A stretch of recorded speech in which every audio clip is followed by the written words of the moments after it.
नमस्कार, मैं Amit Sahu, speech therapist. मैं आज आपसे बात करने जा रहा हूँ कुछ उन बेसिक टिप्स के बारे में कि यदि अगर आपका बच्चा 2 से ढाई साल का हो गया है और अगर वो कुछ नहीं बोल रहा है, वर्बली उसने बोलना शुरू नहीं किया है, तो उसके लिए हमें घर पर क्या-क्या प्रयास करने हैं। तो उसके लिए हमको कुछ बेसिक सी जो एक्सरसाइज़ की नीड होती है, वो हमें स्टार्ट करनी है। जैसे कि कुछ बेसिक में सबसे ज़्यादा अहम हिस्सा है उसका सकिंग करना और ब्लोइंग करना। ये 2 मेन उसकी एक्सरसाइज होती हैं। तो आप सकिंग की एक्सरसाइज को स्ट्रॉ के द्वारा ग्लास में पानी लेकर उसको सकिंग कराकर उसकी एक्सरसाइज करा सकते हैं। इसके लिए कुछ और तरीके जैसे फ्रूटी वगैरह मार्केट में मिलती हैं, तो उससे उसको सकिंग का कॉन्सेप्ट क्लियर करा सकते हैं। उसमें बच्चा इंटरेस्ट लेगा। और ब्लोइंग के लिए आप जो है उसको बलून फुलाना। अब बलून फुलाना नॉर्मली ऐसे पॉसिबल नहीं होता है, तो आप उसके लिए बॉटल में पानी की जो हमारी बॉटल होती है उसमें छोटे-छोटे थर्माकोल के बॉल्स डाल सकते हैं और स्ट्रॉ से उसको उसमें फूँकने के लिए बोल सकते हैं, जिससे कि बच्चा उसको देखकर भी एन्जॉय करेगा। और जब वो बॉल्स उठेंगी उसमें, तो वो कलरफुल बॉल्स उसमें डाल सकते हैं और बच्चे को फूँकने के लिए कह सकते हैं, खुद भी उसको करके दिखा सकते हैं और आप भी उसको भी करा सकते हैं।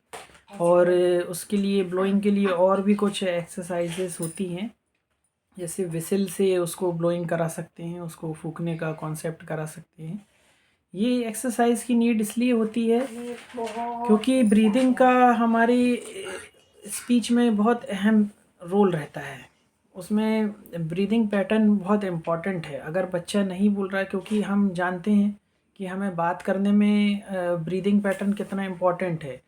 क्योंकि एयर के द्वारा ही साउंड का प्रोडक्शन पॉसिबल है ना। बिना एयर के, बिना ब्रीदिंग पैटर्न सही सेट हुए साउंड का प्रोडक्शन नहीं होता है। तो कई बार बच्चे क्या करते हैं, उनका जो ब्रीदिंग पैटर्न होता है वो ठीक नहीं होता है, जिसकी वजह से वो बोल नहीं पाते हैं। और ब्रीदिंग पैटर्न वो कई बच्चे सांस रोकते हैं, कहाँ सांस छोड़कर बोलना है, कहाँ पर बोलते टाइम वो सांस को रोक लेते हैं नॉर्मली। तो इस वजह से वो बोल नहीं पाते हैं और बाकी टाइम वो नॉर्मल उनका ब्रीदिंग पैटर्न होता है। लेकिन जिस समय बोलना है तो बोलने में देखिए 2 ब्रीदिंग पैटर्न है, एक इंस्पिरेशन और एक एक्सपिरेशन। तो वो क्या करते हैं कि वो बोलते समय साँस अंदर खींचते हैं, जिसकी वजह से वो बोल नहीं पाते, ना। अब बोलते समय हमें जबकि साँस बाहर छोड़ने की आवश्यकता होती है। तो इस वजह से वो ब्रीदिंग पैटर्न बहुत इम्पॉर्टेंट है। और ये 2 मेन जो एक्सरसाइज़ हैं, सकिंग और ब्लोइंग।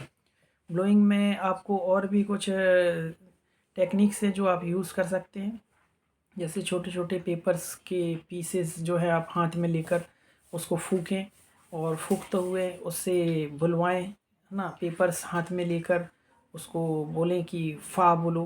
तो ऐसे आपने नॉर्मली ऐसे हाथ में पेपर्स लिए और बोला फ़ा, तो उसमें क्या होगा, वो पेपर्स उड़ जाएँगे। पेपर्स के उड़ने पर उसको अच्छा लगेगा, एन्जॉय करेगा और धीरे-धीरे वो कुछ-कुछ साउंड जो है निकालना बच्चा शुरू करेगा।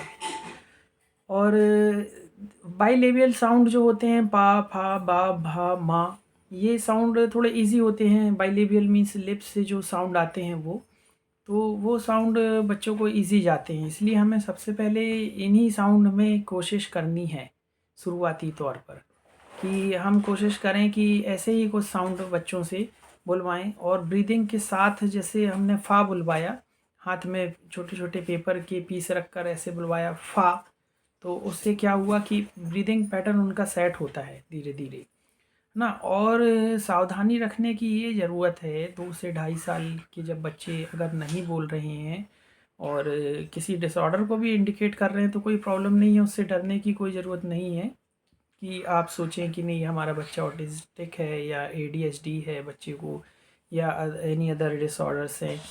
इसमें हमको डरने की ज़रूरत नहीं है, हमें अपना पूरा प्रयास जारी रखना है।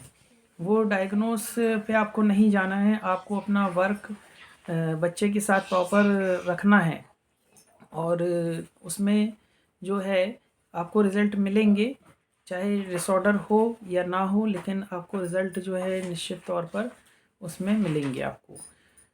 तो आपको ये 2 एक्सरसाइज़ आज हमने जो चर्चा की, ये दोनों एक्सरसाइज़ आपको घर पर उसको कराना है और इसके साथ-साथ बच्चे से इशारा यूज़ नहीं करना है, इशारे में कोई बात नहीं समझानी है या उसकी बात समझना नहीं है, अवॉइड करना है इशारे को।